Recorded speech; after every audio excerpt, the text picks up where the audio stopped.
Hello. સ્ટાર્ટિંગના ફેઝથી આપણે કરીએ તો આપણે તમારા સ્ટાર્ટિંગના સમયમાં જઈએ તો તમે એક બાય પ્રોફેશન સર ઓપ્થેમોલોજીસ્ટ છે. યસ. તો તમે આ ફિલ્ડને રિયલ એસ્ટેટ ફિલ્ડને આ ડોક્ટરની ફિલ્ડથી કઈ રીતે કનેક્ટ કરી? તમને એવું તો શું જોયું કે ડોક્ટરમાં જે તમે ભણ્યા એના કરતાં રિયલ એસ્ટેટ ફિલ્ડમાં કંઈક સારું એવું પોટેન્શિયલ છે? સૌથી પહેલાં તો મેડિકલમાં ડૉક્ટર ભણ્યો અને એ મેડિકલમાં ગયો એ મારા ફાધરની વિશ હતી. હું પોતે સ્કૂલ લેવલથી જ મારું માઇન્ડ બિઝનેસમાં મારે સેટ થવું છે એવું પહેલેથી ડિસાઇડેડ હતું. સ્કૂલમાં જ્યારે વેકેશન હોય ને ત્યારે અમે લોકો સ્પોર્ટ્સ રમવા જઈએ. સ્પોર્ટ્સ એક્ટિવિટીમાં હું બહુ આગળ પડતો હતો અને સાથે સાથે ટાઈમ મળે એટલે નાનો મોટો બિઝનેસ, કેલ્ક્યુલેટર વેચીએ, ટીવી વેચીએ. એ હું ને મારો બ્રધર બે જણા એ એક્ટિવિટી નાના હતા ત્યારથી કરતા. એટલે માઇન્ડમાં પહેલેથી બિઝનેસ સેટ થયેલો હતો. 12થમાં સારા માર્ક્સ આવવાથી મેડિકલમાં ફાધરની વિશ હતી કે મેડિકલ કરો. મને એમની વિશ પૂરી કરવા માટે MBBS થયો. પછી ફરી પાછું એમને પૂછ્યું, ફરી એમને કીધું કે આગળ ફરી ભણો, એટલે ફરી પાછું મેં MS કર્યું, ઓપ્થાલ્મોલોજીસ્ટ થયો. પણ મેં એમની સાથે એ વખતે એવી કન્ડિશન કરેલી કે મારે બિઝનેસમાં જ જવું છે. મારે MS થયા પછીથી મને એમને એ માટેની પરમિશન આપી. મને એવું કીધું એમને કે હવે તને જે યોગ્ય લાગે એ રીતે કરવાની તને છૂટ છે. મેડિકલ ગયો તો એમની વિશ પૂરી કરી, એમને પણ સેટિસ્ફાઈડ કર્યા. પછી મારા ફેમિલીનો એક બિઝનેસ ચાલતો હતો ઇલેક્ટ્રોનિક્સનો. એ બિઝનેસને રિલેટેડ મેં એક ઇન્ડસ્ટ્રી સિલવાસામાં ઇમ્પોર્ટ કરવાનું સ્ટાર્ટ કર્યું. 4 વર્ષ મેં ઇલેક્ટ્રોનિક્સનો બિઝનેસ કર્યો. 4 વર્ષ ઇલેક્ટ્રોનિક્સના બિઝનેસમાં કર્યા પછી મને એવું લાગ્યું કે બધી મલ્ટીનેશનલ કંપનીઓ ઇન્ડિયામાં હવે એસ્ટાબ્લિશ થઈ રહી છે. ગવર્મેન્ટ પોલિસી ફ્રી થઈ ગઈ હતી અને હવે કોમ્પિટિશનમાં આ બિઝનેસ સસ્ટેન થયો નથી. એટલે ફરી પાછો હું નવા બિઝનેસની શોધમાં હતો. આ હું તમને 1990sની વાત કરું છું. 96 થી 90 સુધી મેં ઇલેક્ટ્રોનિક્સનો બિઝનેસ કર્યો. 86 સુધી મેં મેડિકલ કર્યું અને 90sમાં બેઝિકલી અમે લોકો એગ્રીકલ્ચરલિસ્ટ હતા. કોઈ પણ પ્રકારની જમીન અમે ખરીદી શકીએ, મારા ફેમિલીને નામે ખરીદી શકીએ. જે લેન્ડ સીલિંગ જે હતું એમાં મારા ફેમિલી મેમ્બર્સના 7 થી 8, 10 મેમ્બર્સ હતા. એટલે અમે આજે 200-500 વીઘા જમીન લેવી હોય તો લઈ શકીએ એવું અમારી પાસે બેકગ્રાઉન્ડ હતું પહેલેથી. જે કંઈ પણ નાનું મોટું કમાયા એ ઇલેક્ટ્રોનિક્સમાં કમાયા કે જે કંઈ પણ ભેગું કર્યું હતું એ 1990sમાં મેં એનાથી શરૂઆત કરી. 1990માં રિયલ એસ્ટેટમાં સૌથી પહેલાં એન્ટર થયો. એ વખતે મને કોઈ પણ પ્રકારનું રિયલ એસ્ટેટનું કોઈ પણ પ્રકારનું નોલેજ નહોતું. મને ઘણી બધી ચેલેન્જીસ સ્ટાર્ટ થઈ. મને આની ઉપરથી જ આપણે થોડું ઘણું અહીંયા લોકોને જણાવીએ કે આમાં તમે કેવા કેવા ચેલેન્જીસ ફેસ કર્યા જ્યારે 1990sની વાત આવે તો? હા, ખેડૂતો પણ જેની પાસેથી હું જમીન પરચેસ કરતો હતો એ પણ એમની ટર્મ્સમાં ફરી જતા હતા. ઘણા બધા પ્રોબ્લેમ્સ મને એમનાથી થતા હતા અને લોકો, હું ન્યૂ કમર્સ હતો એટલે હું જમીનનું પેમેન્ટ પૂરું કરી શકીશ કે નહીં એ લોકોને પણ વિશ્વાસ નહોતો. શરૂઆત હતી મારી જિંદગીની, મને કોઈ ઓળખતું નહોતું.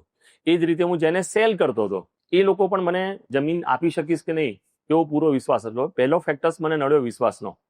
હું ન્યૂ કમર્સ હતો એટલે ન્યૂ કમરમાં મને વિશ્વાસ મારો ક્રિએટ મેં 1-2 વર્ષ પ્રેક્ટિસ કરી એટલે માર્કેટમાં મારું એક જેન્યુન માર્કેટમાં હું પરચેસર છું, ટાઈમસર પેમેન્ટ આપું છું. મેં સાથે સાથે રેવન્યુનું નોલેજ, જેને ડ્યુ ડિલિજન્સ આપણે કહીએ છીએ, એ મેં સૌથી પહેલું ફર્સ્ટ સ્ટેપ મેં ડ્યુ ડિલિજન્સનું શીખ્યો કે રેવન્યુ રેકોર્ડ કેવી રીતે ચેક કરવો.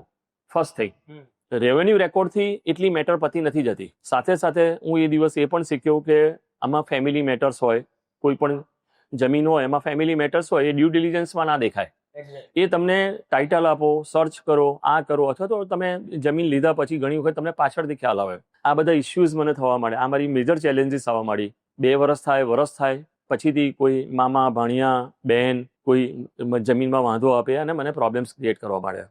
તો હવે આજે તમે કોઈ લેન્ડ પરચેસ કરી રહ્યા છો, યસ, તો એ લેન્ડનું તમે પોટેન્શિયલ કઈ રીતે જુઓ છો? પોટેન્શિયલ માર્કેટ હું એને એ રીતે જોઉં છું કે હું છે ને લેન્ડના લોકેશન કરતાં પોટેન્શિયલને વધારે ઇમ્પોર્ટન્સ આપું છું. બરાબર. 4 રસ્તા ઉપરનો પ્લોટ છે એટલે આ લેવો જોઈએ એ મારો ક્રાઇટેરિયા નહોતો. પણ ક્યાં પોટેન્શિયલ છે, પોટેન્શિયલનો મિનિંગ એવું છે કે ક્યાં કયું નવું ડેવલપમેન્ટ આવી રહ્યું છે. ધારો કે કોઈ લેન્ડમાર્ક પ્રોજેક્ટ, ધારો કે કોઈ કર્ણાવતી ક્લબ બની રહી છે કે રાજપથ બની ગઈ, એને ડિક્લેર કરી કે આ જમીન 100 જમીન બની, આ જમીનમાં કર્ણાવતી ક્લબ આવી રહી છે કે ઇન્સ્ટિટ્યૂટ આવી રહી છે, તો એની જોડેના પ્લોટને હું પહેલો પ્રેફરન્સ આપતો હતો. એ મારું પોટેન્શિયલ માર્કેટ હતું. હું લોકેશન, મારો 4 રસ્તા ઉપરનો પ્લોટ છે એટલે હું આને પહેલો બાય કરું એવું મારું નહોતું. અને ઓલવેઝ મને એમાં ઘણો બધો ફાયદો થયો છે. મેં પોટેન્શિયલ જગ્યા લીધી છે એ મને સેલેબિલિટીમાં પણ ફાસ્ટ રહ્યું છે મારા માટે, ઓકે. અને મને એમાં ગ્રોથ પણ સારામાં સારો મળેલો છે. સો આમાં હું તમને એ પૂછું કે આપણે 1990s થી તમે આ સ્ટાર્ટ કર્યું અને અત્યારનું આમાં કોઈ વચ્ચે ગેપ કે એવું કંઈ તમે જોઈ રહ્યા છો કે તમે ત્યારે સ્ટાર્ટ કર્યું ત્યારે પણ સેમ જ ફેક્ટર્સ તમે જોતા હતા અને અત્યારે પણ એ જ ફેક્ટર? ના, અત્યારે અને એ વખતમાં ઘણો બધો ફરક છે. એ વખતે બજાર રો માર્કેટ હતું. એટલે અમે જ્યારે ખરીદી કરતા હતા એ વખતે આટલું બધું ડિજિટલાઇઝ માર્કેટ નહોતું. અત્યારે તમે જુઓ છો એની રોર જુઓ છો, ક્યાં જુઓ છો, બધી તમે એપ્લિકેશનો જુઓ છો. આજે મારે ટાઇટલ જોવું હોય તો વિધિન હાફ એન અવર મારો લીગલનો માણસને હું મારી ફાઇલ આપું એટલે વિધિન હાફ અવર 1951 થી બધો જ રેકોર્ડ મને જોવા મળી જાય છે, કારણ કે ઓનલાઈન છે, ડિજિટલાઇઝ છે. પહેલા આ બધું ફેસિલિટીઝ મારે જોવા જવું હોય તો મને તલાટી પાસે જવું પડે, ગ્રામ પંચાયતમાંથી જવું પડે, રેકોર્ડ લાવવો પડે અને મારે સમજવું પડે. અને હવે તમે મારે કોર્ટની મેટરો, આ નંબરની કોર્ટ મેટરો ચાલે છે કે નહીં, હું બધી કોર્ટમાં મારે તપાસ કરવી હોય તો હું ઓનલાઈન ચેક કરી શકું છું. એટલે અત્યારના પ્રાઇમરી લેવલે 50, 60, 70% એમ કહીએ કે મારે ફર્સ્ટ સાઇટ મારે કોઈ જમીન પરચેસ કરવું અને ધારો કે ટોકન આપવું હોય તો હું 60-70% ટાઇટલ બેઝ જોઈને હું એને ટોકન આપી શકું છું. પછી એનો સર્ચ રિપોર્ટ કરાવું, પછી સોલિસિટર્સના ટાઇટલ આપું, પછી 100% પેમેન્ટ મારું જે સ્ટાર્ટ થાય. એટલે છેતરાવાના ચાન્સીસ મારા ઘટી જાય છે. એટલે પહેલાનું માર્કેટ ને અત્યારના માર્કેટમાં લાખ દરજાનો ફરક છે. અને એ સિવાય પણ ધારો કે મને એમાં 7/12 એરિયા લખેલો હોય, જ્યારે એ વખતે 7/12 હું જ્યારે જમીન લેતો હતો ત્યારે મારે સર્વેયરને બોલાવવો પડે, એના પૈસા મારે DILR માં ભરવા પડે, એ આવીને સર્વે કરે, એ બધો સમય મહિનો, 2 મહિનો, 3 મહિનો નીકળી જાય. હવે એવું નથી. ઓકે, પહેલાની જે સ્થિતિ હતી એ ટાઈમ કન્ઝ્યુમિંગ વધારે હતી અત્યારના કરતા. એક મોટું ફેક્ટર આપણે જણાવી શકીએ. Right, exactly. હવે તમારી જોડે 30 વર્ષનો એક્સપિરિયન્સ છે આ ફિલ્ડમાં, 30 થી પણ વધારે કહી શકીએ આપણે. તો લોકોને શું છે, બેઝિક કે લોકો લોકેશન જોતા હોય, વાર છે, કેટલા વાર છે, કેટલા વીઘાની જમીન છે, આ બધા તો બેઝિક ફેક્ટર્સ એ લોકો જાણતા જ હોય છે, 7/12 જોઈ લે ઉપરથી. પણ તમે બેઝિકલી કોઈ લેન્ડ પરચેસ કરો છો તો તમે શું કયા મેઇન ઇમ્પોર્ટન્ટ પોઈન્ટ્સ તમારા ધ્યાનમાં આવે છે? કોઈ પણ લેન્ડ પરચેસ કરીએ એટલે ઘણા બધા ફેક્ટર્સ કામ કરતા હોય છે. પહેલા તો એને 2 પાર્ટમાં ડિવાઈડ કરવું પડે, ટીપી એરિયા અને નોન ટીપી એરિયા. ટીપી એરિયામાં તમે જ્યારે કામ કરતા હોય ત્યારે ટીપીના ઘણા બધા રૂલ્સ છે. આપણને ગ્રોસલી ખબર હોય, નકશો જુઓ એટલે ટીપીના નકશામાં આપણને FP ફાઇનલ પ્લોટ્સ દેખાતો હોય, પણ ખરેખર એ ફાઇનલ પ્લોટ જોઈને તમે પરચેસ કરો એ રાઈટ વે નથી. કેમ? જે ટીપી બની છે ને, જ્યારે ટીપી બની હોય ત્યારે ઘણા બધા ફેક્ટર્સ એવા છે જે હિડન ફેક્ટર્સ છે, જે તમને ખ્યાલ નથી, પણ તમે આનું નોલેજ ધરાવતા હોય તો તમને ખ્યાલ આવે. હવે હું તમને એક્ઝામ્પલ્સ આપું એના. ઘણી વખતે કેવું હોય કે ફાઇનલ પ્લોટ છે, FP જે આપવામાં આવેલો હોય એ FP ક્યાંક પાછળથી ઉઠાઈને તમને આગળ આપવામાં આવેલો હોય. જૂના બધી આવી પ્રેક્ટિસ થતી હતી, અને જૂના ઘણા બધા ટાઉન પ્લાનિંગ સ્કીમોમાં તમે જુઓ તો ટાઉન પ્લાનરે અથવા તો મારી ઓળખાણ હોય તો હું મારો FP ઉઠાઈને ગમે ત્યાં સેટ કરું. ફર્સ્ટ પ્રિન્સિપલ એવો હોવો જોઈએ તમારો બધાનો, એટલે જે પણ ટીપી એરિયામાં માલ લેતો હોય, OP ની અંદર, OP એટલે તમને લોકોને કદાચ કહું, ઓરિજિનલ પ્લોટ એટલે આપણો જે સર્વે નંબર છે ધેટ ઇઝ કોલ્ડ OP, અને FP એટલે ફાઇનલ પ્લોટ. બરાબર. OP અને FP ટીપી સ્કીમની અંદર તમારો FP OP ને ટચ થયેલો હોવો બહુ જ જરૂરી છે. એની અંદર હોય અથવા તો એને ટચ થયેલો હોવો જરૂરી છે. તમારો OP ની બહાર FP આપેલો હોય તો કોઈક રીઝન હોવો જોઈએ કે તમારામાંથી રોડ પાસ થતો હોય, કોઈક રિઝર્વેશન મૂક્યો તો તમને FP બીજી ક્યાંક આપી શકે છે. પણ પાછળ વાળો પ્લોટ જેને કોઈ રીઝન્સ નથી, એ ઉઠાઈને કોઈ આગળ લાવ્યું હોય તો જ્યારે તમે આ ડીલ પતી જાય, દસ્તાવેજ થઈ જાય, તમારો FP થઈ જાય, જ્યારે તમે એનો જ્યારે પ્લાન પાસિંગમાં તમે જ્યારે મૂકો એ વખતે તમારો પ્લાન સીધો અટકાવી દે, અને તમારો જે પ્લાન, તમારો જ્યાં ઓરિજિનલ પ્લોટ હતો, OP હતો, આ FP ઉઠાઈને ત્યાં પાછળ આપી દે. હવે તમે એને 36 મીટરના રોડ ઉપર પરચેસ કરવાના ભાવે એને ₹1,00,000 ભાવે લીધેલો અને પાછળ એની કોસ્ટ તમારી 50,000, 60,000 રૂપિયા હોય પાછલા પ્લોટ, તો તમને સીધો જ લોસ 40-50,000 રૂપિયાનો લોસ પડે. બહુ આ એક ચેલેન્જ થઈ ટીપીની. આવી અનેક ટીપીની અંદરની ચેલેન્જો, આવી ઘણી બધી ટીપીની જેનું નોલેજ તમને એક્સપિરિયન્સથી અથવા તો ડેર, આ તમારી એકેડેમી છે એમાં જે ટેકનિકલ માણસો આવતા હોય એ તમને આવા ટેકનિકલ મુદ્દાઓ કે દરેક ટીપી કેવી રીતે બનવી જોઈએ, એમાં ફાઇનલ પ્લોટ્સ કેવા હોવા જોઈએ, તમારા કેલ્ક્યુલેશન્સ કેવી રીતે હોવા જોઈએ, આવા દરેક વિચારીને પછી ત્યાં લેવી જોઈએ. હવે ઘણા નોન ટીપીની વાત કરીએ.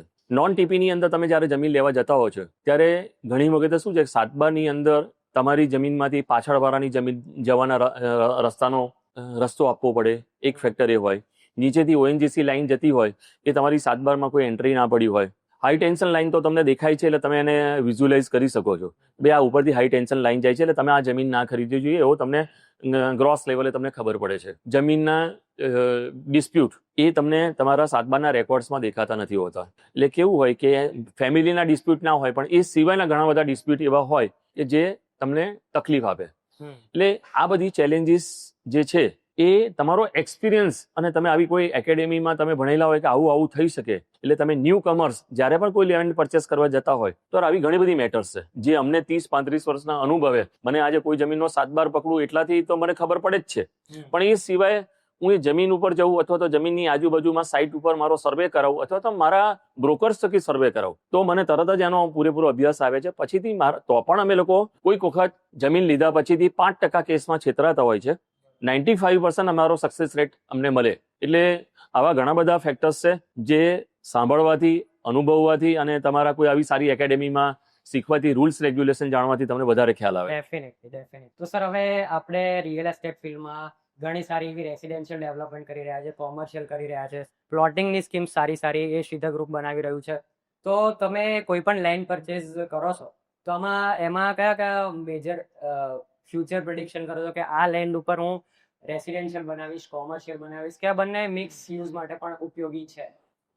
રેસિડેન્શિયલ બનાવવું, કોમર્શિયલ કરવું, પ્લોટિંગ કરવું, આ બધા ફેક્ટર્સ એ કયા લોકેશન્સમાં જગ્યા લઈએ છીએ સૌથી મેજર પોઈન્ટ્સ છે. બરાબર. ધારો કે કોઈ હું રેસિડેન્શિયલ એરિયામાં જગ્યા લઉં છું અને ચારે બાજુ બધું રેસિડેન્શિયલ એરિયા છે, એમાં 100% કોમર્શિયલ બનાવવું એડવાઇઝેબલ નથી. 100% કોમર્શિયલ માટેનો ધારો કે આ સિંધુ ભવન છે, હું અહીંયા રેસિડેન્શિયલ ના બનાવી શકું. હું અહીંયા રેસિડેન્શિયલ બનાવું તો મને કોમર્શિયલનો જે રેટ મળે છે એના કરતાં રેસિડેન્શિયલનો રેટ મને ઓછો મળે. મારો અહીંયા 10,000 રૂપિયા સ્ક્વેર ફીટ કોમર્શિયલ વેચાતું હોય અને 7,500 રૂપિયા રેસિડેન્શિયલ મળતું હોય તો મારા માટે એડવાઇઝેબલ નથી કે મારે રેસિડેન્શિયલ કરાય. એટલે બનાવી શકું પણ મારા માટે વધારે વાયેબલ કોમર્શિયલ છે. રેસિડેન્શિયલ એરિયામાં મેક્સિમમ હું રેસિડેન્શિયલ બનાવી શકું અને મિક્સ બનાવી શકું. નીચે કોમર્શિયલ મૂકી શકું, ઉપર રેસિડેન્શિયલ બનાવી શકું. પછીથી આવે સેકન્ડ ચોઇસ આવે કે અહીંયા એફોર્ડેબલ બનાવવું જોઈએ, લક્ઝરી સેક્ટર બનાવવું જોઈએ કે અલ્ટ્રા લક્ઝરી બનાવવું જોઈએ. એ પછીથી કયો એરિયા છે એના ઉપર ડિપેન્ડ છે. હવે એનું એક્ઝામ્પલ આપું. હવે હું આંબલીની અંદર જાઉં તો આંબલીની અંદર હું એફોર્ડેબલ કે લક્ઝરી સેક્ટર બનાવું તો મારી સ્કીમ વાયેબલ ના થાય. ત્યાં મારે અલ્ટ્રા લક્ઝરી બનાવવી પડે જ્યાં મને મારી પ્રોડક્ટનો ભાવ 10,000 રૂપિયાથી ઉપર મળે છે. એટલે મને ત્યાં અલ્ટ્રા લક્ઝરી પોસાય અને 4500, 5,000, 5500, 6,000, 7,000 સ્ક્વેર ફીટના ફ્લેટ્સ બનાવવા પડે. આ જ વસ્તુ હું આ સેક્ટરમાં આવું, થલતેજમાં આવું, સોલામાં આવું, ભાડજમાં આવું, ત્યાં મિડ સેગમેન્ટ ચાલે, મિડ લક્ઝરી સેક્ટર ચાલે. એટલે મારું સિલેક્શન મિડ લક્ઝરી સેક્ટર એટલે 3500 થી 4500 સ્ક્વેર ફીટના ફ્લેટ બનાવવા જોઈએ અને રાઉન્ડ અબાઉટ 7,500 થી નીચેની રેન્જમાં મારે બનાવવા જોઈએ. રિંગ રોડ છે, રિંગ રોડથી ઉપરનો પટ્ટો છે, આખો એફોર્ડેબલ છે, ત્યાં મારે માત્ર એફોર્ડેબલ જ બનાવવું જોઈએ. એટલે આ સિલેક્શન મારે લોકેશન જોઈને મારે નક્કી કરવું પડે. બરાબર, પરફેક્ટ છે. હવે નેક્સ્ટ ક્વેશ્ચન મારા માટે એવો છે કે તમે અત્યાર સુધીમાં એવી કોઈ લેન્ડ ડીલ ક્રેક કરી છે કે જેને તમને ખૂબ જ જોરદાર રિટર્ન તમને પ્રોવાઈડ કર્યું અને બહુ મોટું રિસ્ક લીધું હોય તમે અને એનું રિટર્ન તમને બહુ સારું મળ્યું? સૌથી ઉત્તમ દાખલો તમને આપું. આવું મારું મેજર ચંક TP 301 301 એટલે સાયન્સ પાર્ક કહેવાય. રિંગ રોડ ઉપર ભાડજ, હેબતપુર, સિલજ આ ત્રણની રેન્જની 2010 ની અંદરની તમને વાત કરીએ. 2011-12 ની અંદર ડીપી પ્લાન આવ્યો જેમાં આને સાયન્સ પાર્ક તરીકેનું એને આપ્યું અને ફ્યુચરમાં તમને અહીંયા R1 ઝોન મળશે એવું ડિક્લેર કર્યું પણ સરકારે R1 ઝોન આપ્યો નહીં અને એમાં સાયન્સ પાર્કનું રિઝર્વેશન મૂકી દીધું. સરકાર ધારે એવું કરી શકે. સરકાર આજે ધારે તો આજે રિઝર્વેશન પણ મૂકી શકે, કાલ સવારના R1 ઝોન પણ કરી શકે. આવું મલ્ટિપલ વખત સરકારે પહેલા કરેલું છે. ભલભલા ઝોન બદલી નાખે, ભલભલામાં રિઝર્વેશન મૂકી દે, તમારું નસીબ ત્યાં તમે રાતોરાત કંગાલ પણ થઈ જાઓ. આવા બધા થઈને સરકારની સામે કોઈ પડી ના શકે. સાયન્સ પાર્કની અંદર 10 વર્ષ સુધી સરકારે રિઝર્વેશન મૂકી દીધું. મેં ફાઇટ આપવાનું ચાલુ રાખ્યું, દરેક CM ને મળ્યા, આને મળ્યા, તે મળ્યા, પણ કંઈ એનું રિઝલ્ટ ના આવ્યું. પછીથી જેમ લેન્ડિંગ ક્રાઇસિસ થઈ અને અમે પ્રેઝન્ટેશન સરસ બનાવ્યું અને એ વખતે ઇલેક્શનના ટાઈમે અમે વ્યવસ્થિત રીતે મેનેજ કરીને આમાં ફરી પાછું અમે R1 ઝોન લાયા અને R1 ઝોન તો લાયા પણ એમાં ઘણી બધી ફેસિલિટી સાથે 3.6, 4 આઇકોનિક બધા થઈ શકે એ પ્રકારની લાયા. આની અંદર જમીન મેં 1 રૂપિયા સમજી લો કે લાખ રૂપિયા લીધી હશે તો મારું વળતર આજે 15 વર્ષની અંદર મને એ જ લાખ રૂપિયાના વસ્તુના મને 25 લાખ રૂપિયાનો ભાવ મને મળ્યો, એટલે 25 ટાઈમ્સ મને રિટર્ન મળ્યું. એટલે મારો મેજર ચંક ત્યાં, એટલે આવું નસીબ ખુલવાની જે વાત કરીએ છીએ એ આનું નામ કહેવાય. મોટું એક્ઝામ્પલ છે. Yeah. Very nice. એટલે આવું ઘણી બધી જગ્યાએ થતું હોય છે. તમે ગોધાવી અત્યારે જોઈ રહ્યા છો, એ પણ બધો લોજિસ્ટિક પાર્ક હતો, એજ્યુકેશન પાર્ક હતો, એને એમાંથી રિલીઝ કરીને R1 ઝોનમાં મૂકી દીધી. લોકોના નસીબ ફરી ગયા, કોઈ લેતું નહોતું ત્યાં, કારણ કે લોજિસ્ટિક હતું.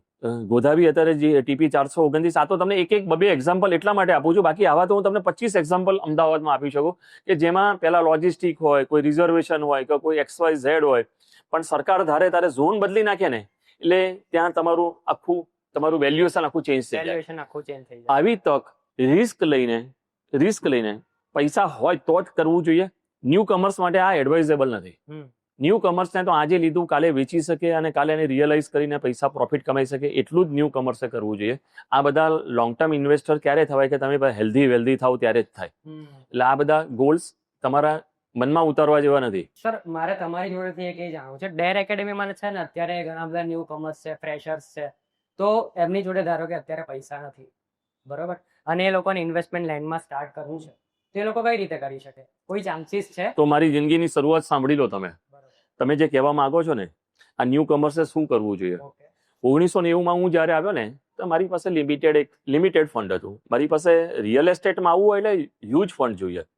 જમીનનું ટ્રેડિંગ કરવું હોય તો પણ તમારે હ્યુજ ફંડ જોઈએ. પણ મેં એ દિવસે પોલિસી બનાવી કે શરૂઆતના સમયમાં હું શોર્ટ ટર્મ બિઝનેસ કરીશ. શોર્ટ ટર્મનો મિનિંગ છે ને, એને એક પ્લોટ લઈશ અને હું વેચીશ, એક લઈશ એક વેચીશ, એક લઈશ એક વેચીશ, એક લઈશ વેચીશ, મારી કેપિટલ બનાવીશ. બરાબર. તો હું આજે લઉં, એનું 20-30% પેમેન્ટ પતે એટલે માર્કેટમાં સેલ કરવા મૂકું, એને રિયલાઇઝ કરું, એનો પ્રોફિટ આવ્યો, અંદર એડ કરીને પછી 2 પ્લોટ લીધા, એને લીધું.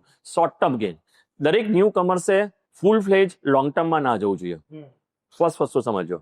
અને તમારી પાસે પૈસા એ પ્લોટ પૂરો થાય એટલા રૂપિયા તો હોવા જ જોઈએ, પણ શોર્ટ ટર્મ તમે ગેઇન લેતા જાઓ અને તમારી કેપિટલ બનાવતા જાઓ. તમારી કેપિટલ એકવાર સબસ્ટન્શિયલ કેપિટલ તમારી બની જાય, આજે તમારી પાસે લાખ રૂપિયા લઈને ગયા હોય ને 1 કરોડ રૂપિયા બની જાય તો તમારો એક ટાર્ગેટ કરો, બસ હવે ધીરે ધીરે મારો લોંગ ટર્મમાં હું જઈશ. એટલે લોંગ ટર્મમાં તમને પ્રોફિટ થોડો વધારે મળે. 30% તમે નીકળો ત્યારે 10 થી 20% પ્રોફિટ મળે.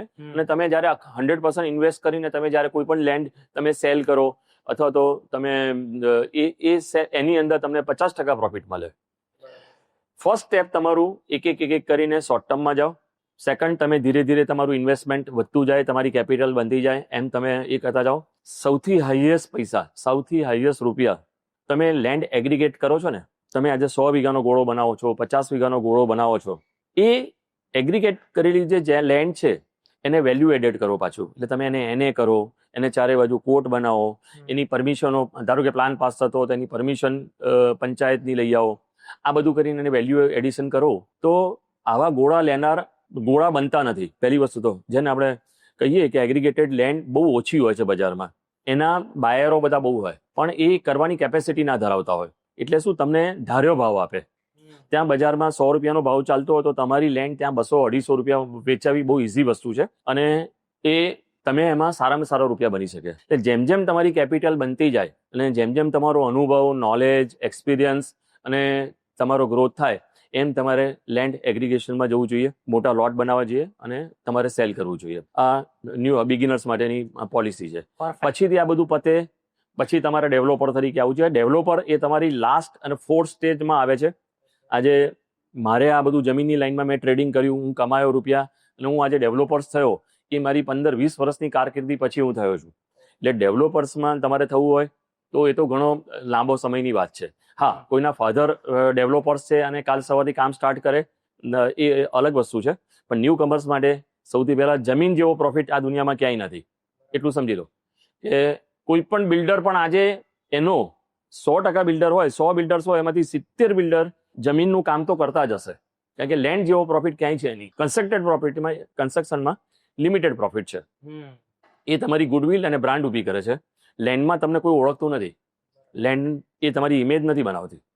એટલે કન્સ્ટ્રક્શન ઇમેજ અને બ્રાન્ડ માટે છે, લેન્ડ તમારા પ્રોફિટ માટે છે. 100%.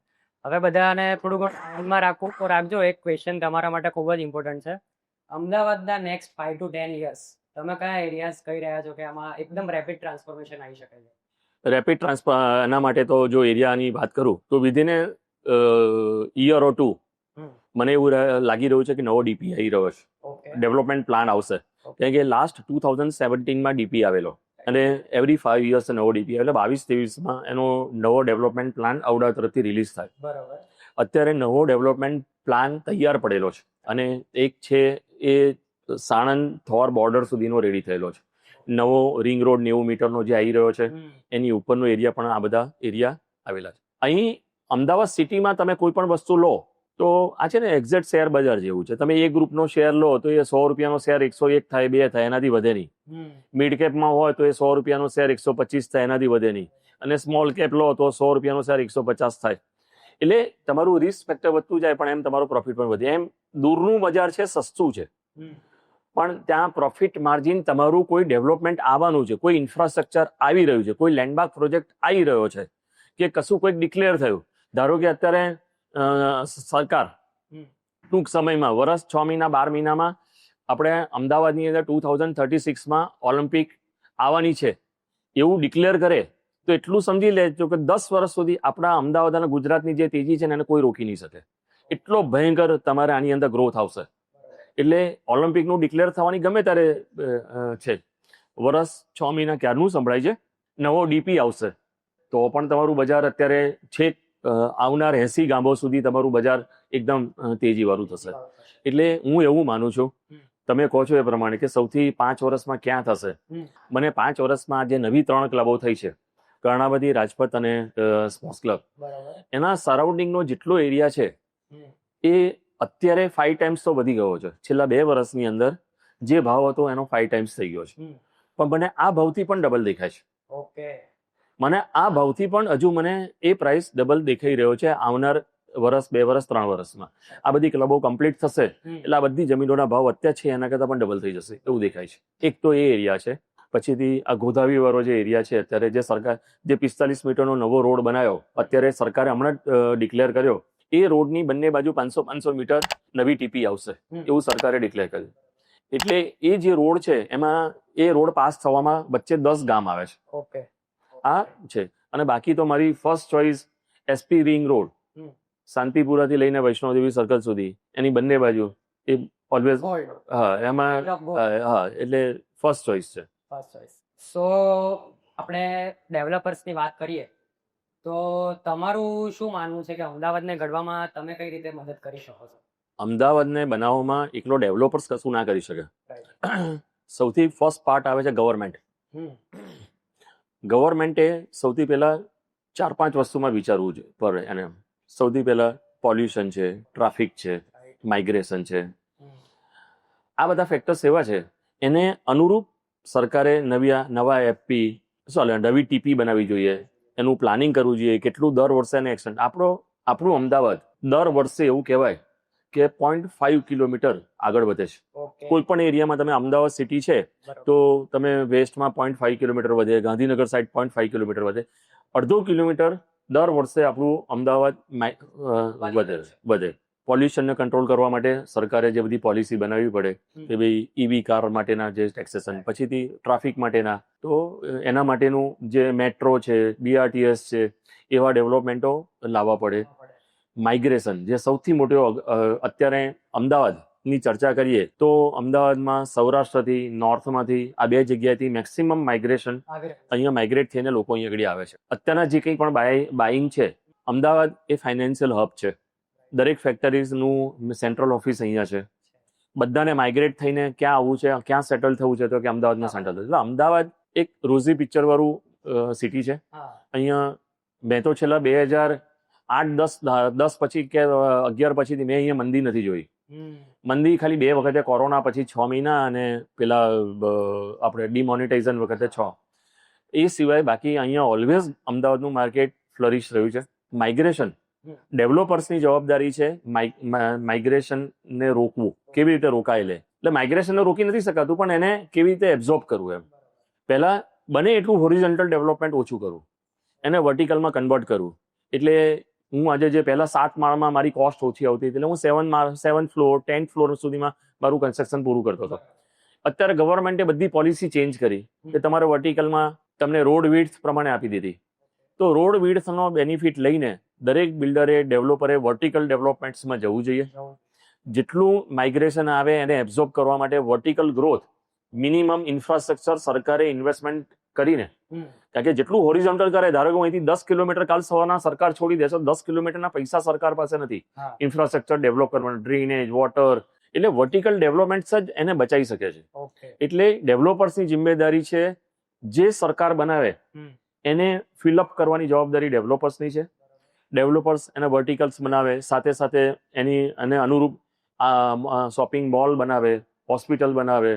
એટલે એને ડેવલપર્સની જિમ્મેદારી ત્યાં આવીને ઉભી રહે છે. 100%. હવે લેન્ડ ટ્રેડિંગ આપણે શરૂ કરી રહ્યા છીએ કે તમે કરતા હતા, તેમાં કઈ કઈ ઓપોર્ચ્યુનિટીઝ છે અને કેવા કેવા ચેલેન્જીસ ફેસ કરવા પડે છે?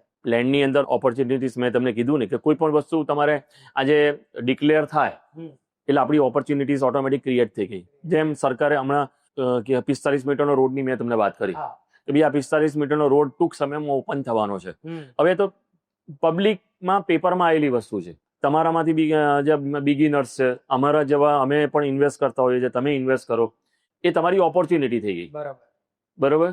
ધોલેરા તમારી ઓપોર્ચ્યુનિટી થઈ ગઈ, લોથલ તમારી ઓપોર્ચ્યુનિટી થઈ ગઈ. બી લોથલમાં મ્યુઝિયમ આવેલું છે, તમારી ઓપોર્ચ્યુનિટી, જેનું બજેટ ફાઇનાન્શિયલ મારી પાસે આજે સમજી લો 10 લાખ રૂપિયા જ છે, તો હું 10 લાખ રૂપિયામાં જમીનના પૈસા તો ઇન્વેસ્ટ કરી જ શકું છું. હું આજે લોથલમાં જગ્યા લઉં તો ત્યાં 10 ના 20 થવાના જ છે. એ જ રીતે ધોલેરા છે. એ જ રીતે તમારી પાસે જે ફંડ્સ છે એ પ્રમાણે તમારે પૈસા ક્યાં ઇન્વેસ્ટ કરવા જોઈએ, એ ઓપોર્ચ્યુનિટી વાળા પાર્ટમાં, અથવા તો જ્યાં ઇન્ફ્રાસ્ટ્રક્ચરનું ડેવલપમેન્ટ જોરદાર હોય ત્યાં ઇન્વેસ્ટ કરવું જોઈએ. અથવા તો કોઈ લેન્ડમાર્ક પ્રોજેક્ટ આવતા હોય મોટા, ધારો કે કર્ણાવતી છે, રાજપથ છે, સ્પોર્ટ્સ છે, આવા લેન્ડમાર્ક, એમને કોઈ જગ્યાએ તમે કોઈ અહીંથી 100 કિલોમીટર દૂર ત્યાં જમીન 5 લાખ રૂપિયા વીઘો મળે છે અને આજુબાજુમાં કશું જ ડેવલપમેન્ટ નથી અને ખાલી સસ્તી મળે છે એટલે લો છો, એ પૈસા તમારા ડેડ ઇન્વેસ્ટમેન્ટ થઈ જાય. એ ઇન્વેસ્ટરોનું કામ નથી. જેને પૈસા પાર્ક કરવા છે એના માટે એ બરોબર છે. બાકી જેને ઇન્વેસ્ટર છે, જેને પૈસાનો પ્રોફિટ જોઈએ છે, એને તો પૈસા જ્યાં ઓપોર્ચ્યુનિટી ત્યાં જ કરવી જોઈએ જ્યાં લેન્ડમાર્ક પ્રોજેક્ટ આવતા હોય, ઇન્ફ્રાસ્ટ્રક્ચર હોય, અથવા તો સરકાર કંઈક નવું બનાવવાનું ઘોષણા કરી હોય. ચેલેન્જીસ ઘણી વખતે કેવું હોય કે તમે ઓપોર્ચ્યુનિટીઝ જોઈને તમે ઇન્વેસ્ટમેન્ટ પણ કરી નાખ્યો, પણ તમે એનું એકદમ સ્લો ડેવલપમેન્ટ થયું. જેનું મેઇન તમને હું આપું, ધારો કે બહુચરાજી ઇન્ડસ્ટ્રીયલ એરિયા, બરોબર. બહુચરાજીમાં શું થયું, લોકો આખું ગામ બધા બહુચરાજી મારુતિ આવીને હીરો હોન્ડા આવીને બધું આવ્યું, એટલે બધાએ ત્યાં આજુબાજુમાં લાખો વીઘા જમીનો વેચી ગઈ. એ જ વસ્તુ ધોલેરામાં પણ થઈ, જ્યાં લોકો બધાએ ત્યાં આજુબાજુમાં ઇન્વેસ્ટમેન્ટ કરી નાખે. આજે તમે એ બહુચરાજી વાળો એરિયા જ્યાં કોઈ ખરીદાર નથી, તમે ફસાઈ ગયા. એટલે કોઈ સાંભળીને પણ ના કરવું જોઈએ અને કેટલું પોટેન્શિયલ માર્કેટ છે આ બધું જોઈને કરવું જોઈએ. ફ્યુચર પ્રિડિક્શન જોઈને કરવું જોઈએ. અને બને ત્યાં સુધી ન્યૂ કમર્સ અને બિગિનર્સને તો એડવાઇસ છે કે અમદાવાદથી 8 કિલોમીટરની રેન્જ છોડીને એમને જવું જ નહીં. એ છોડીને ગયા એટલે તમે છૂટી શકવાના નથી એમાંથી, એવું તમે સમજી લો. કોઈ પણ જમીન તમે લો ને એટલે તમે જે દિવસે લો છો ને એ દિવસે તમારે એનો એક્ઝિટ રૂટ જોઈ લેવાનો કે મને આમાંથી છોડાવશે કોણ. તમારે જ્યારે વેચવી છે ત્યારે તમે વેચવા માટે તમને એક્ઝિટ રૂટ છે કે નહીં, અને એક્ઝિટ રૂટ તમને ક્યારે મળે કે આજુબાજુ ડેવલપમેન્ટ થાય, વેલ્યુ એડેડ થાય, તો આજુબાજુમાં એની ડિમાન્ડ ઊભી થાય તો તમને એક્ઝિટ રૂટ મળે. તમે આજુબાજુમાં ડેવલપમેન્ટ જ ના થવાનું હોય, એ લેન્ડ એઝ ઇટ ઇઝ કન્ડિશનમાં વર્ષો સુધી પડી રહેવાની હોય તો તમને એક્ઝિટ રૂટ નહીં મળે. એટલે કોઈ પણ બિગિનર્સે 8 કિલોમીટરનો એરિયા છોડીને જવું ના જોઈએ અને આજુબાજુમાં ડેવલપમેન્ટ થાય ની આજુબાજુ ઇન્વેસ્ટ કરવું જોઈએ, તો જ તમે એમાંથી પ્રોફિટ લઈને બહાર નીકળી શકો. સો અત્યારે ડેર એકેડેમી જે છે એમાં લોકોને લેન્ડ પરચેસિંગ છે, પછી ડોક્યુમેન્ટેશન છે, પછી સિવિલના ફેઝિસ છે, તો આ બધું જ અત્યારે એ લોકોને શીખવાડી રહ્યા છે. તો તમારા મતે રિયલ એસ્ટેટનું એવું કયું એજ્યુકેશન ઇમ્પોર્ટન્ટ છે કે જે અત્યાર સુધી આપે? મારી દ્રષ્ટિએ ખાલી તમે જે કહો છો ને, તમે જે શીખવાડી રહ્યા છો એ જ પરફેક્ટ છે. મારી દ્રષ્ટિએ 2 જ વસ્તુ અગત્યની છે, બાકી તો પૈસા માટે કોઈને શીખવાડવાની જરૂર નથી. બરોબર. કઈ વસ્તુ? ડ્યુ ડિલિજન્સની વાત કરીએ છીએ, એ તમને પરફેક્ટ રીડ કરતા આવડવું જોઈએ, અથવા તો તમારી પાસે એવી કન્સલ્ટિંગ, એ જરૂરી નથી કે દરેક વસ્તુ તમને નોલેજ હોવું જોઈએ. ડ્યુ ડિલિજન્સમાં તમારો એવો સોલિસિટર હોવા જોઈએ, તમારા એવા કન્સલ્ટન્ટ હોવા જોઈએ, તમારી પાસે એવું બેકગ્રાઉન્ડ હોવું જોઈએ કે તમે એના ઉપરથી તમને પરફેક્ટ ખબર પડે કે આ મારો રેવન્યુ રેકોર્ડ સાચો છે, હું જે લઈ રહ્યો છું સાચો છે. અને સેકન્ડ છે GDCR નું. તમે જ્યારે સિટી એરિયામાં કામ કરતા હોય, સિટી એરિયામાં, ત્યારે તમને GDCR નું નોલેજ બહુ પરફેક્ટ હોવું બહુ જરૂરી છે. GDCR નું નોલેજમાં તમે જે જગ્યા લઈ રહ્યા છો એમાં શું FSI મળશે, કયા મીટરના રોડની વિડ્થ ઉપર કયું મળશે, એના ઉપરથી એનું વેલ્યુએશન નક્કી થતું હોય છે. એટલે તમે એમાં કઈ FSI છે, ધારો કે તમે કયા ઝોનમાં છો, હવે તમે કોઈ ઝોન R2 લીધો હોય અને તમે એમાં આઇકોનિક બિલ્ડિંગ બાંધવાના છો, તો એ તમારે વિચાર કરવો જોઈએ. કે R3 લીધો હોય તો એની પોલિસી તમારી આખી અલગ છે. તો તમને જો GDCR નું નોલેજ ના હોય અને તમે કોઈ વસ્તુ લેન્ડ પરચેસ કરી હોય, તો તમને સિટીની અંદર લીધી છે એટલે પૈસા ચોક્કસપણે મળવાના છે, પણ તમારો સમયગાળો વધી જાય. તમે આજે 2 વર્ષ કે 2 વર્ષના પ્રોવિઝનથી લીધેલી હોય કે ભાઈ મને વર્ષ 1.5 વર્ષમાં 50% મને રિટર્ન મળે કે 2 ગણું રિટર્ન મળે, પણ તમે જોયા કર્યા વગર લીધી હોય, જેમાં તમને FSI નું નોલેજ ના હોય, ખોટી જગ્યા લેવાઈ ગયું હોય, તો એ તમને 4 વર્ષે તમને તમારો નફો મળે, પણ તમને એમાંથી છૂટતા તમને 4 વર્ષ થાય. એટલે 4 વર્ષમાં તમને 50% મળે, દેટ મીન્સ કે તમને તમારા બેંક વ્યાજ મળ્યું. એટલે એ એડવાઇઝેબલ નથી. એટલે તમને GDCR નું નોલેજ અને ડ્યુ ડિલિજન્સ, આ 2 વસ્તુ બહુ પરફેક્ટ તમારા માટે જોઈએ. બાકી ફાઇનાન્શિયલ પાર્ટ છે એ તો તમે તમારા શીખીને જ આવ્યા હોય, એમાં કોઈને શીખવાડવાની જરૂર ના હોય, પણ રિયલ એસ્ટેટમાં આવો ત્યારે આ 2 સબ્જેક્ટનું નોલેજ તો કમ્પ્લીટ હોય તો જ એમાં કામ કરવું જોઈએ. અત્યારે જે બિગિનર્સ છે રિયલ એસ્ટેટ, આપણે યંગ ઓન્ટરપ્રેનર્સ કહી શકીએ, તો એ લોકો માટે તમે શું કહેવા માંગશો કે એ લોકોએ કઈ રીતે ફિલ્ડમાં આવવું જોઈએ?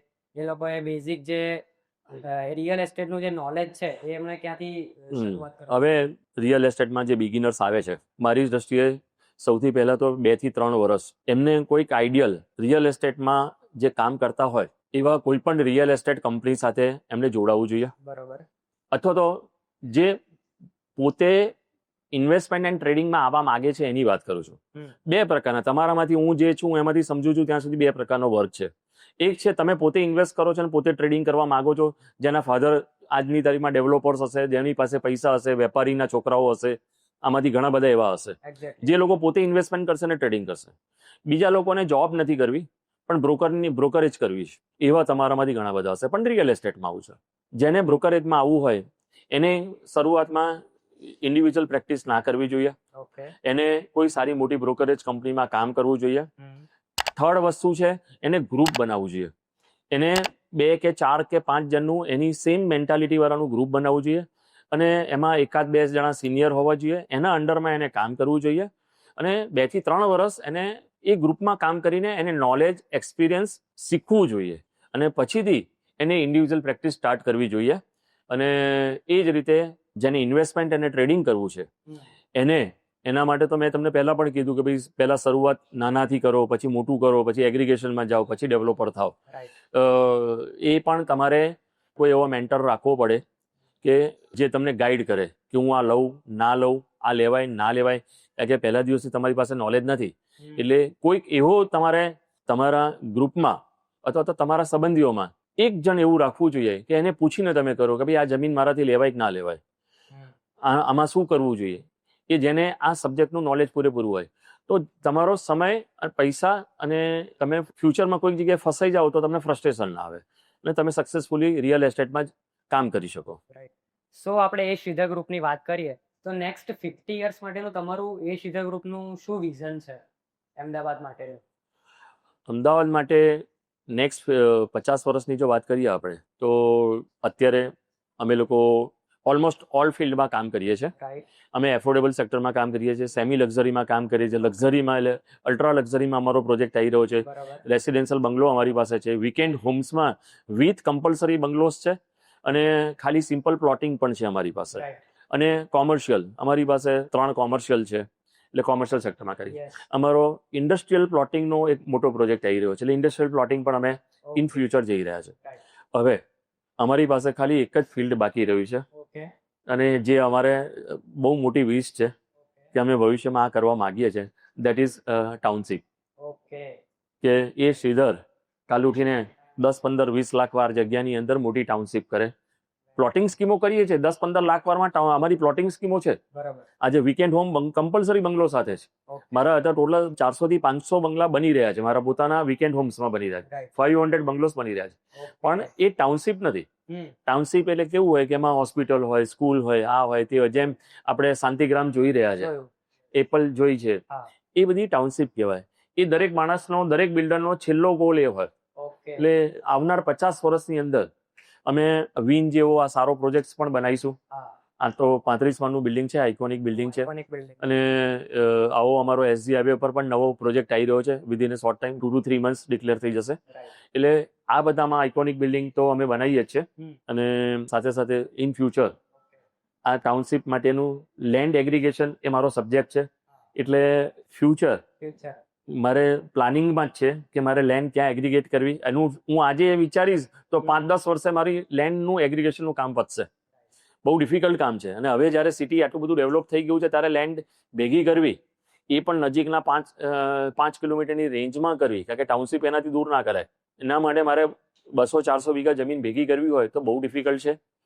અત્યારથી મારો સબ્જેક્ટ છે એટલે મને કરવાનો કોન્ફિડન્સ છે. પણ એ અમારો છેલ્લો છે ને 50 વર્ષની અંદર અમારો આ ગોલ છે. 50 વર્ષ તો હજુ બહુ મોટી વસ્તુ છે, પણ ત્યાં સુધીમાં તો Future. સિટી હજુ તો મોલ બનાવો છે. જેમ આ બધા જે અત્યારે મોલ બનાવે છે, એક સારો મોલ પણ બનાવો છે, Okay. એક સારી ટાઉનશીપ બનાવી છે. એ અમારા ટાર્ગેટમાં છે. સો સારા એવા પ્રોજેક્ટ છે શ્રીધરના, કમિંગ સૂન છે હજુ. ઓકે. સો નેક્સ્ટ સર હું એ પૂછીશ કે સિટીના જે બીજા બધા ડેવલપર્સ છે તેમને તમે શું મેસેજ આપવા માંગો છો કે એ લોકોએ શું શું ધ્યાનમાં રાખવું જોઈએ અમદાવાદને ગ્રો કરવા માટે? અમદાવાદના ગ્રો કરવા માટે સિટીના ડેવલપર્સ બધા હોશિયાર જ છે. રાઈટ. અને એ યુઝ્યુઅલી બધા પ્રોફિટ જોઈને કામ કરવા વાળા છે. 100. મારું એક જ બધાને રિક્વેસ્ટ છે કે દરેક માણસ પોતે કંપનીનો પ્રોફિટ તો જુએ, પણ સાથે સાથે એની એક સોશિયલ રિસ્પોન્સિબિલિટી પણ છે. આજે એ શ્રીધર છે તો અમે જેટલા બિલ્ડિંગો બાંધીએ છીએ અમારો પ્રોફિટ પણ સાથે સાથે કમાય છે અને સોશિયલ રિસ્પોન્સિબિલિટી પણ અમે એટલી નિભાઈએ છીએ. અમે ઓક્સિજન પાર્ક કરીએ છીએ. રાઈટ. મારી અહીંયા આગળ એ શ્રીધર નામની અહીંયા હોસ્પિટલ CSC કરીને અહીંયા બનાવી, હમણાં જ મેં કોર્પોરેશનને ડોનેટ કરી. અને આખી હોસ્પિટલ અત્યારે કોર્પોરેશન મારી એ હોસ્પિટલ ચલાવે છે. પછીથી આવી બધી સ્કૂલ બનાવી, બીજું અધર ડેવલપમેન્ટની જિમ્મેદારી, રોડ રસ્તા, તમે જ્યાં કામ કરતા હોય એની આજુબાજુનું સરાઉન્ડિંગ એરિયાનું તમે જો ડેવલપમેન્ટ તમે દરેક બિલ્ડર ઉપાડી લે તો ખાસી એવી સિટીના સ્માર્ટ સિટી બનાવવાનો જે આપણો એમ છે એને આપણે સક્સેસફુલ બનાવી શકીએ, પૂરું કરી શકીએ. સો બીજો ક્વેશ્ચન મારો એવો છે કે અત્યારે અમદાવાદમાં ઘણી બધી જગ્યાએ લોકોએ જોયા હશે રાઈટ લેન્ડ રાઈટ નાઉ વાળા પોસ્ટર્સ. સો તમારા મતે એવી right land right now no meaning શું પિક્ચર થયો? રાઈટ લેન્ડ રાઈટ ટાઈમ એનો મિનિંગ એવો છે કે તમે રાઈટ ટાઈમે જો ઓપોર્ચ્યુનિટીઝ ના લો ને તો એ ઓપોર્ચ્યુનિટીઝ વારે ઘડીએ નથી આવતી. ઓકે. ઓપોર્ચ્યુનિટીઝ છે ને તમે જ્યારે ગ્રેબ ના કરો, ટાઈમસર ગ્રેબ ના કરો તો પછી ગયું, પછી એનો ભાવ ડબલ થઈ ગયો, 3 ગયો. હું તમને આજ કર્ણાવતીની વાત કરું, જ્યારે બધાને કર્ણાવતી ક્લબની આજુબાજુ જ્યારે 5-7 હજાર રૂપિયાનો રેટ હતો ત્યારે કેટલા બધા લોકોને, મારા ઇન્વેસ્ટરો, મારા જે ક્લાયન્ટો હતા, બધાને ઘણા બધાને કીધું હશે, પૈસા બધા પાસે હતા, બેંકમાં મૂકી રાખે, અને છતાં કોઈ એને લેન્ડ પરચેસ ના કરી કે એટલે દૂર જવાતું હશે.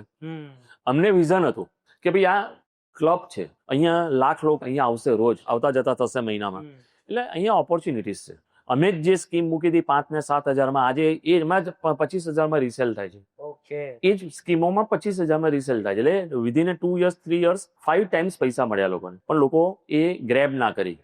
હવે આને ઓપોર્ચ્યુનિટીઝ કહેવાય. આ ઓપોર્ચ્યુનિટીઝ તમે ગ્રેબ ના કરો, તમને સારા કોઈ સલાહકાર હોય અને જે તમારું સારું ઈચ્છતા હોય તો કોઈ કહે તો રિયલ એસ્ટેટના માણસ કહેવાથી એ ગ્રેબ કરો, તો રાઈટ ઓપોર્ચ્યુનિટી ગ્રેબ કરો તો તમને મલ્ટિપલમાં પૈસા મળે. આવું મારું માનવું છે.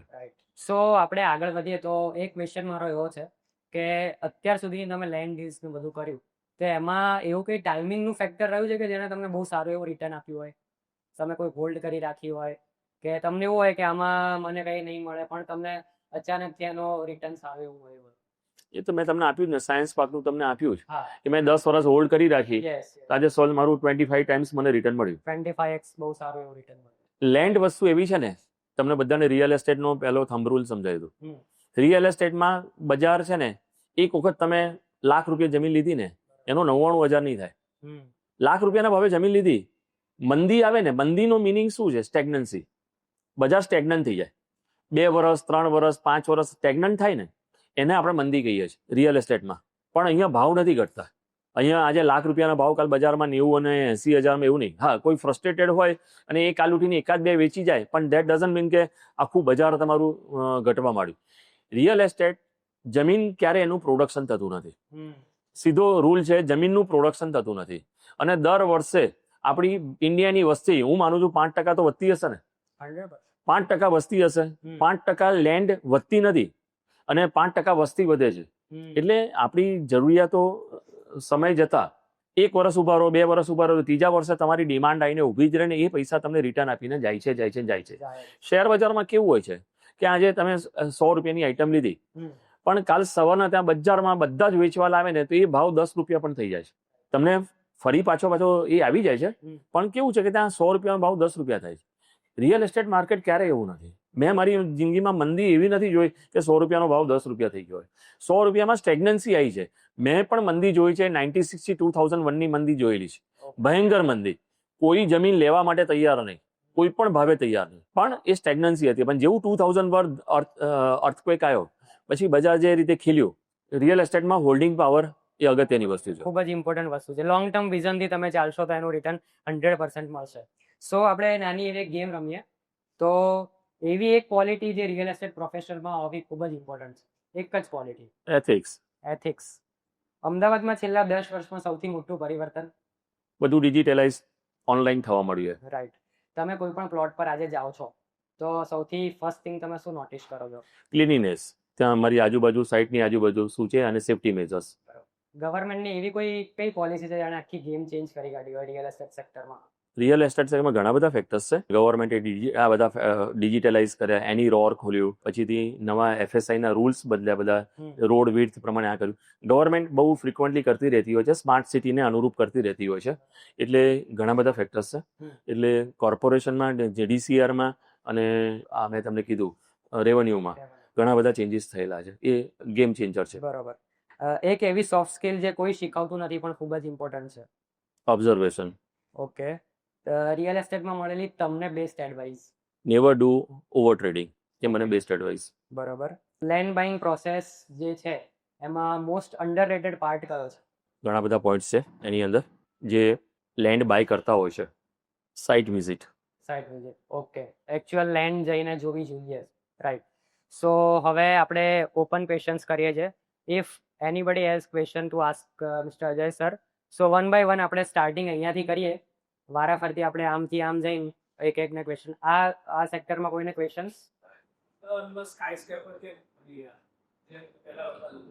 હવે જરૂરિયાત આપણી વર્ટિકલની આવી. અત્યારે મેં તમને પહેલા પણ કીધું, માઇગ્રેશન બહુ છે અને હોરિઝોન્ટલ ગ્રોથ છે ને અત્યારે પોસિબલ નથી. જે ઇન્ફ્રાસ્ટ્રક્ચરની જે કોસ્ટ વધારે પડતી લાગે છે એટલે સરકારે ડિસાઇડ કર્યું કે હવે આઇકોનિક બિલ્ડિંગની પરમિશનો આપો, મેક્સિમમ આઇકોનિકની પરમિશન આપો. રોડ ફીટ પ્રમાણે પહેલા આ પરમિશનો અવેલેબલ નથી. પહેલા તો મેક્સિમમ 70 મીટર સુધીની આપણને હમણાં સુધી, એટલે તમે જુઓ તો 70 મીટર એટલે 21-22 ફ્લોર સુધીની હતી. હવે સરકારે તમને જેટલી તમારે FSI જોઈતી હોય, તમારે હાઇટ જોઈતી હોય, તમને પરમિશન આપવાની ચાલુ કરી. અને વર્ટિકલ બિલ્ડિંગ્સમાં તમે બનાવો એવું ગવર્મેન્ટ પોતે ઇન્સિસ્ટ કરે છે કે જેથી કરીને એની મિનિમમ ઇન્ફ્રાસ્ટ્રક્ચર કોસ્ટ લાગે. એને જેટલો અત્યારના એરિયા ડિસાઇડ કરેલો છે એ એરિયાથી બહાર એને અત્યારે જવાનું આવનાર 5 વર્ષમાં સરકારની પોતાની ઈચ્છા નથી.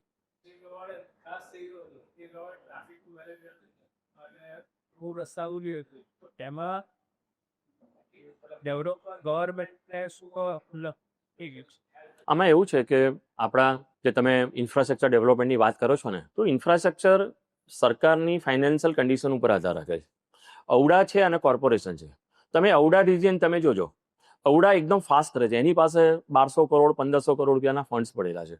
એટલે ઔડા રિજિયનમાં તમે જોશો તો ત્યાં ડેવલપમેન્ટ ફાસ્ટ છે. કોર્પોરેશન રિજિયનમાં તમે જાઓ તો કોર્પોરેશન પાસે લિમિટેડ ફંડ્સ છે. એટલે કોર્પોરેશન બહુ ધીરી ગતિએ કામ કરે છે અને મેક્સિમમ કન્જેસ્ટેડ એરિયા લોકો રહે છે એ બધા કોર્પોરેશનમાં રહે છે. એટલે આપણને દેખાઈ આવે છે કે આપણને ઇન્ફ્રાસ્ટ્રક્ચરમાં સરકાર કશું કરતી નથી.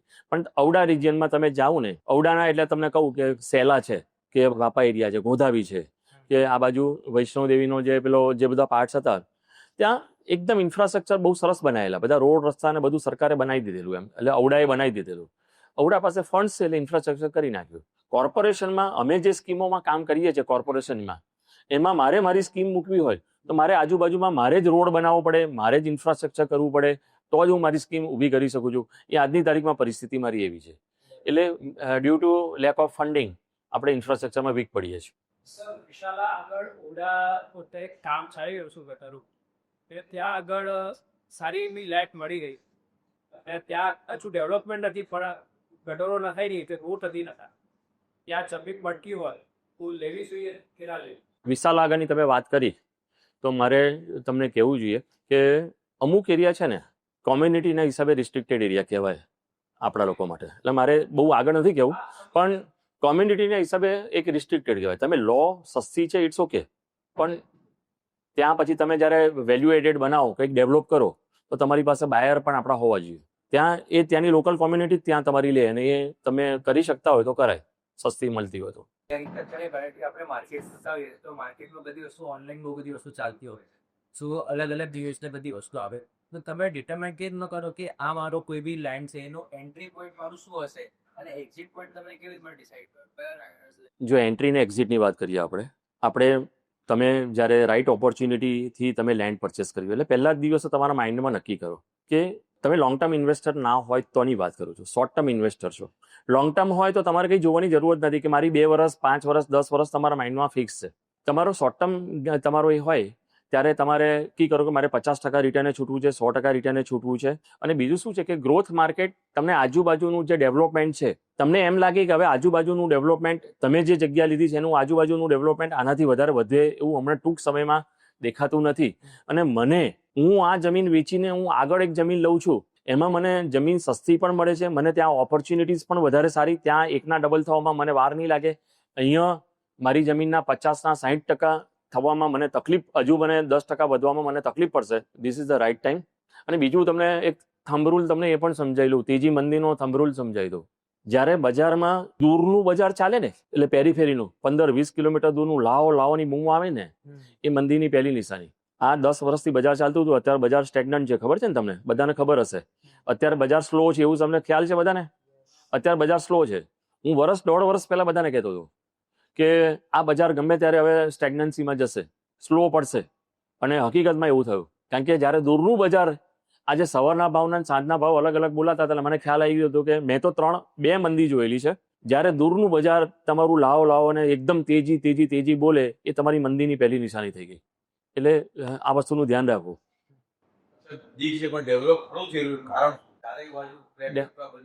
ડેવલપમેન્ટ કેવું છે કે આ ડેવલપમેન્ટ તમને 1-2 વર્ષ પહેલાનું દેખાય છે.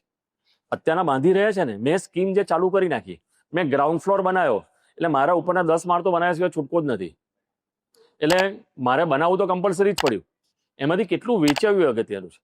આજે મારા તમે જુઓ તો મારું જે આજથી 6 મહિના પહેલા મારું જે સેલ હતું એ પછીથી છેલ્લા 6 મહિનાના સેલમાં મારો આમ તમે ગ્રોથ રેટ જુઓ તો હાર્ડલી અત્યારે 20-30% મારો સેલ આવે છે. 70% મારું સેલ ઉડી ગયું છે. અત્યારે માર્કેટ નથી એટલે કમ્પલસરી મારે બાંધવું તો પડશે. મારે બેંકના પૈસા લઈને બાંધવું પડશે. એટલે તમને બિલ્ડિંગ તમને હજુ 3 વર્ષ સુધી ગ્રોથ બહુ દેખાશે કે ભયંકર બંધાય છે. હા, ઇન્વેસ્ટમેન્ટ લોસ આવે જ ને, ચોક્કસપણે આવે. ડેર એકેડેમી તમારા માટે ઓપન થઈ, એટલા માટે ઓપન થઈ કે તમને જે અનુભવ કરતા 5 વર્ષ લાગશે ને એ તમને ડેર એકેડેમી તમને 3 મહિના કે 4 મહિનામાં તમને સમજાવશે, શીખવાડશે. તમારા જિંદગીના 4 વર્ષ તમને ઓછા કરી આપશે. એ તમને રેવન્યુના રૂલ્સ તમને સમજાવશે, જીડીસીએના રૂલ્સ સમજાવશે, તમારે કેવી રીતે કામ કરવું, આર્કિટેક્ટ તમને FSI શું છે, આ છે તે છે, આ બધું સમજતા કોઈને અનુભવ લેવો હોય તો મિનિમમ હું માનું છું 4 થી 5 વર્ષ મિનિમમ નીકળી જાય. હવે એ 5 વર્ષ તમારા ઓછા કરીને 1 વર્ષની અંદર તમે આ બધાના નોલેજેબલ થઈ જાઓ. એક વખત તમને બેઝિક નોલેજ આપે પછી તમે એ નોલેજને તમે રીડ કરો અથવા તો જોઈને તમને શીખતા વાર નહીં લાગે. એટલે આવી જો એકેડેમી ના હોય ને અને તમને આ છે ને બેઝિકલી હું એમ કહું ને તો રિયલ એસ્ટેટ લાઇનની IIT અને IIM કહેવાય. સમજ્યા? આપણી લાઈનમાં બીજી કોઈ છે જ નહીં, આવી સંસ્થાઓ છે જ નહીં. એટલે આપણી લાઈનની IIT અને IIM કેવું હોય તો આને કહેવાય. આ તમને શીખવાડે અને તમારો જે નોલેજ છે એનો તમને એક્સપિરિયન્સમાં 5 વર્ષ થાય છે એ તમને વર્ષની અંદર તમને માસ્ટર બનાવે. સામા મને અમારી ચેરી એટલે ધીસ ઇઝ અ સોશિયલ અમારી એ છે રિસ્પોન્સિબિલિટી. આજે એ શ્રીધર એવું માને છે કે અહીંયા મારા જેવા બીજા 100 છોકરાઓ એવા થવા જોઈએ જે માર્કેટમાં જેના ફાધર પાસે પુષ્કળ પૈસો છે પણ છોકરાઓ પાસે રિયલ એસ્ટેટનું નોલેજ નથી એટલે બજારમાં જાય તો એમની પાસે નોલેજ ક્યાંથી મળે? તો આવી સંસ્થામાં આવે, બીજી કોઈ સંસ્થામાંથી જાય, અથવા તો કોઈ એવો તમારો રિયલ એસ્ટેટ કંપની હોય જેમાં તમે 2 વર્ષ કામ કરો તો તમને નોલેજ મળે. અધરવાઇઝ તો તમે શરૂઆતથી તમે કોઈક જગ્યાએ છેતરાઈ જાઓ, એક જમીનમાં છેતરાઈ જાઓ તો કરોડો રૂપિયા તમારા લોસ થશે.